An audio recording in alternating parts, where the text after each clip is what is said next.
사무실과 여기가 사무실이에요.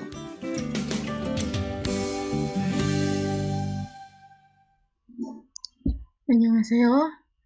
Jadi untuk video kali ini kita akan membahas CPS topik bab ke-7 yang judulnya Yogiga Samushiri Yeyo. Yogi artinya di sini, Samushiri Yeyo. Samusil itu kantor, dan Iyeyo ini bisa kita artikan adalah. Yogiga Samushiri Yeyo. Jadi di sini adalah kantor. Langsung saja. Ni dehwa-il. Dehwa artinya percakapan. Itu percakapan yang pertama. Kita dengarkan. 대화 1. 여기가 사무실입니까? 네, 사무실입니다. 화장실이 어디입니까? 저기입니다. Ya, jadi ini ada Tuan dengan Minsu. Yang pertama Tuan. Yogiga samushir입니까? Yogiga. Tadi ya, yogi artinya di sini. Samusil kantor. Imnika ini untuk kalimat pertanyaan yang artinya apakah. Berarti kita bisa artikan apakah di sini kantor atau di sini apakah kantor, itu kita bisa. Nah, selanjutnya Minsu ne samushir입니다.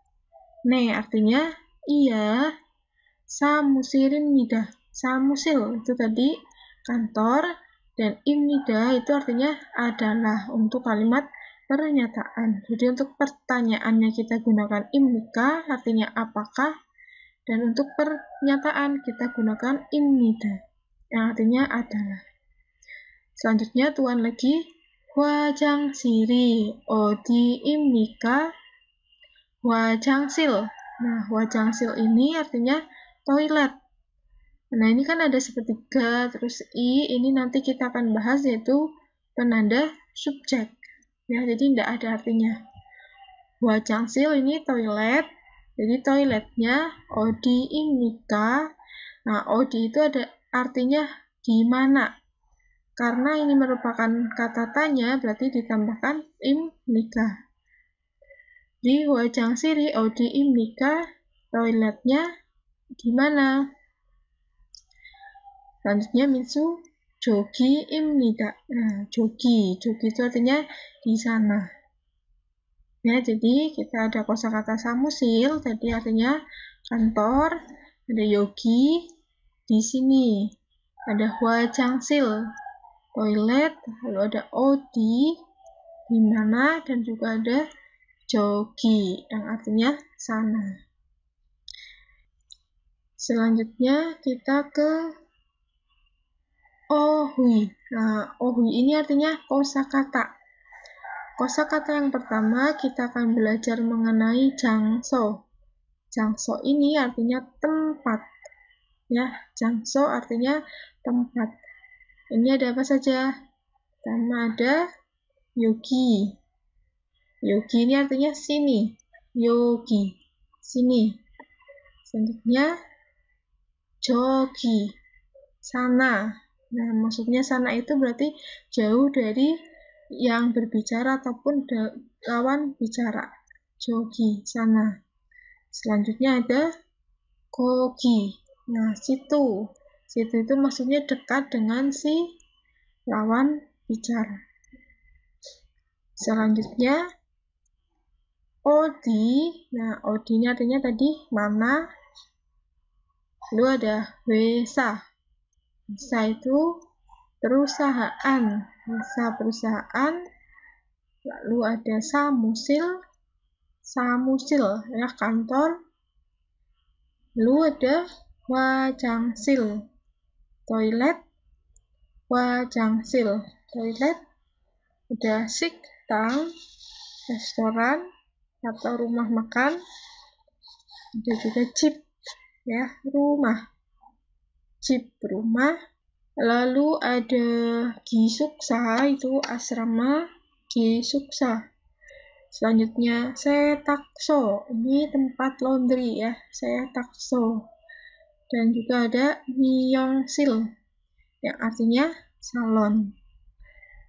Selanjutnya ini ada 시장, itu pasar. Ada 마트, yaitu mart atau toko. Ada 편의점, itu artinya minimarket, 편의점.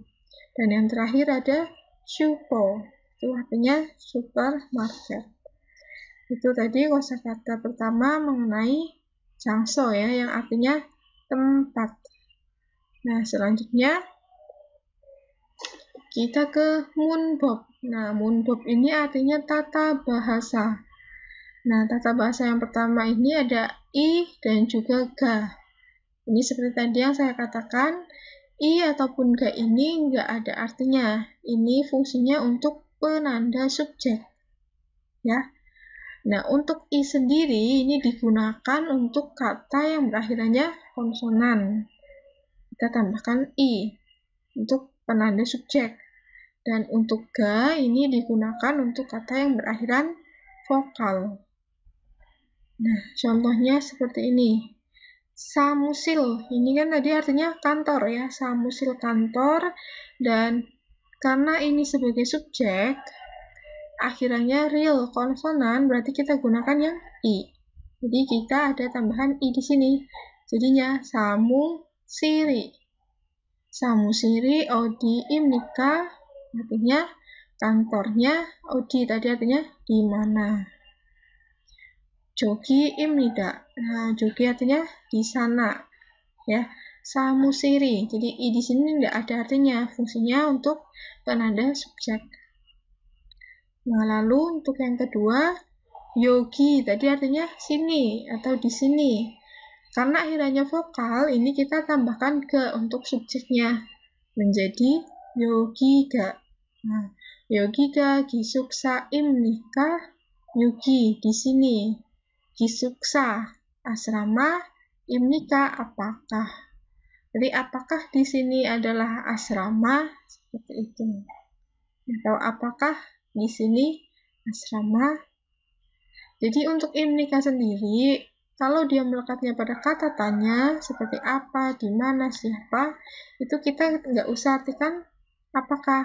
Kita artikan apakah apabila dia melekatnya pada kata benda. Seperti ini. Oh, di imnika, ya udah berarti artinya di mana.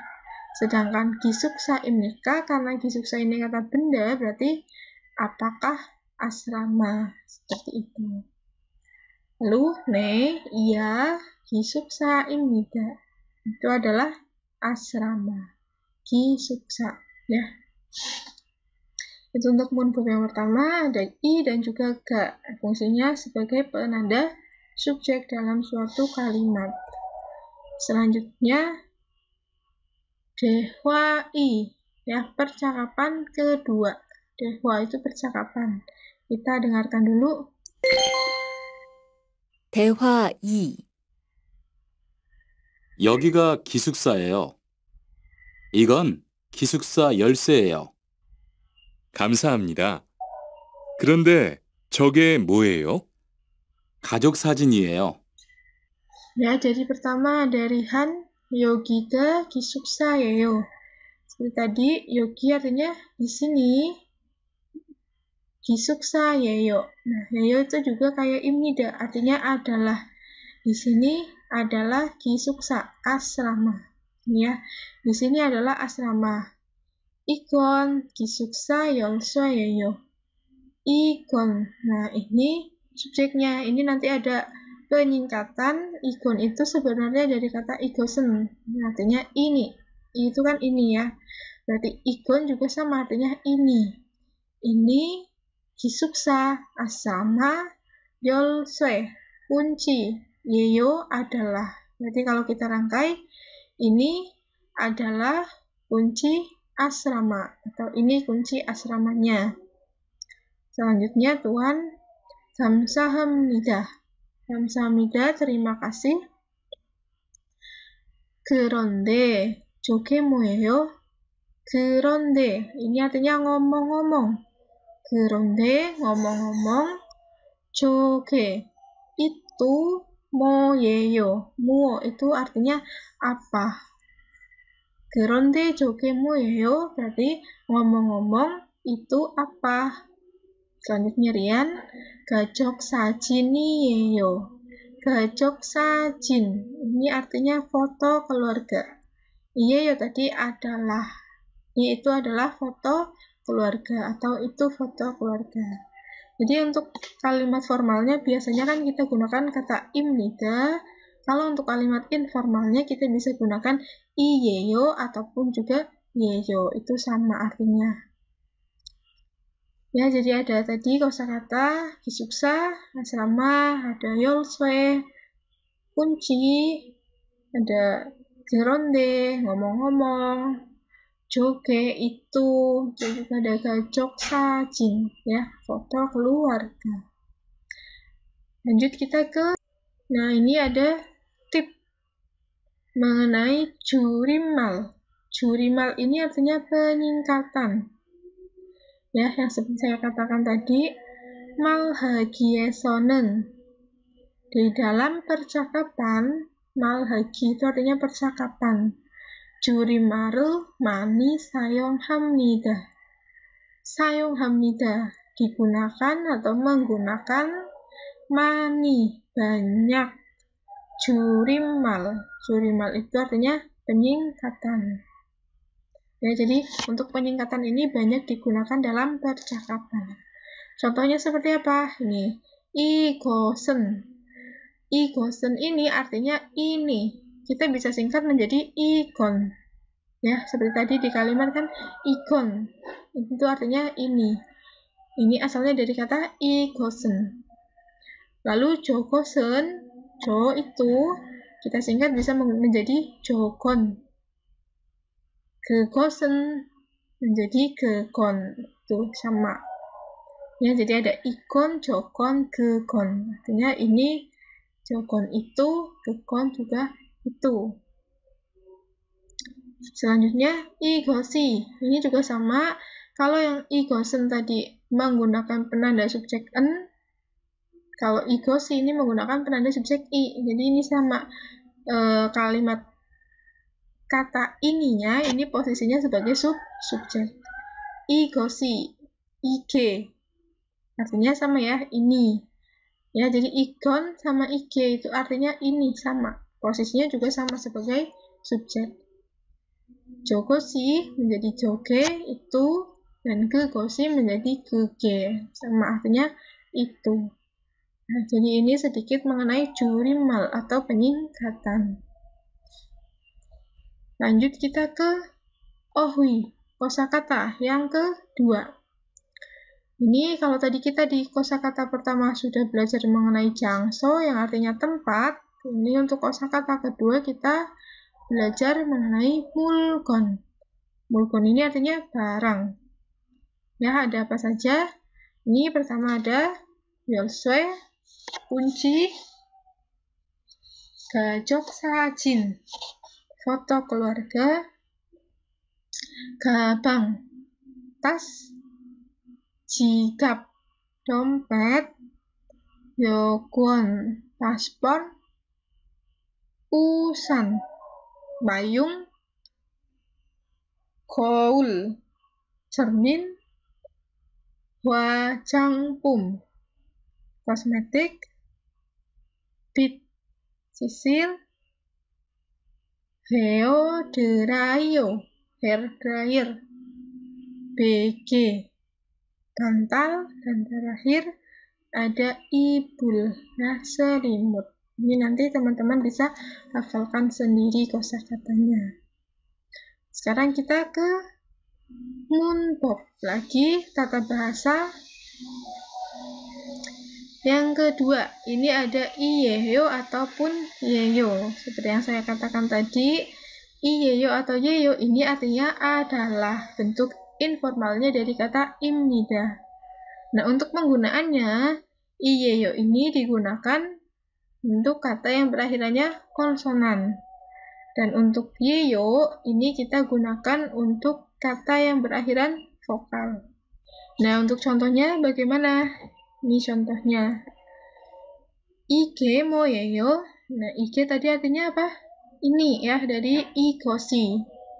Ingat-ingat, ige artinya ini.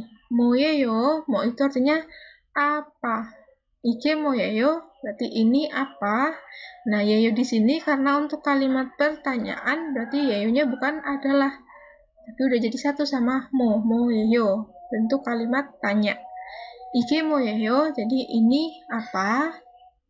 Yolsue yeyo itu adalah, ini adalah yolsue yang artinya kunci.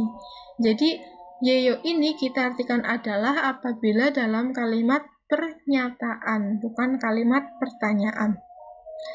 Lalu joge moyeyo, nah kalau joge berarti itu, moyeyo itu apa? Iburi yeyo. Ibulnya artinya selimut dan iyeyo artinya adalah. Untuk yang pertama ini, karena yolsue akhirannya vokal, kita berarti gunakan yeyo. Nah, untuk yang kedua ini, ibul karena akhirannya konsonan, kita gunakan iyeyo. Ya, jadi seperti itu untuk pembahasan textbook 2015 bab ke-7.